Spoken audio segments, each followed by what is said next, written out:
Metaverse is still in its infancy, but it has incredible potential. As the technology surrounding it and the adoption grows, more spaces will be created in these virtual worlds for people to interact. These interactions will become multidimensional, to the point that the word reality will blur between the metaverse and our visible world. In this virtual world, games will be multidimensional experiences. This is why major game publishers are amping up their virtual reality efforts, as this will help them to blend into the metaverse. A virtual world with such potential will also have applications in medicine. Doctors will be able to interact with patients and see what the patient sees without the need for physical contact. In tourism, people will be able to visit locations that would normally be too expensive or impossible to travel to. You could visit Niagara Falls from Ghana, and in an instant you would pay only a token to access a tourist site. It will completely reshape commerce. You could view and interact with products you want to buy without leaving the comfort of your home, and you wouldn't have to rely on two-dimensional models as information.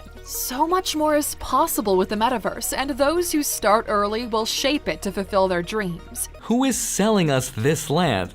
This is a question I've always had for billionaires that own islands. People like David Copperfield, who own 11 islands called Musha Key. Who sold him the islands? I proclaim these islands to be mine. Want to cop some? The people that are selling us these virtual plots of land are the developers of that specific metaverse, because remember, there's not one metaverse, there are many.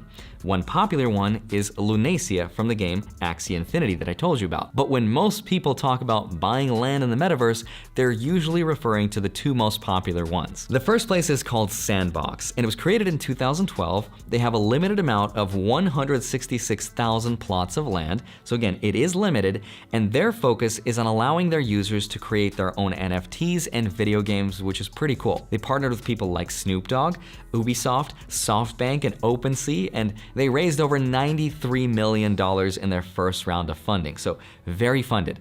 The second place that people are referring to is something called Decentraland, which was created in 2015, and they also have a limited amount of 90,601 parcels of land. Now, they are also very heavily funded, but they also hosted a live event with over 80 music artists. Anyone could join the concert. You didn't need to own land, you could just go there and watch, but you could see how buying strategic land at a place like that could someday become valuable.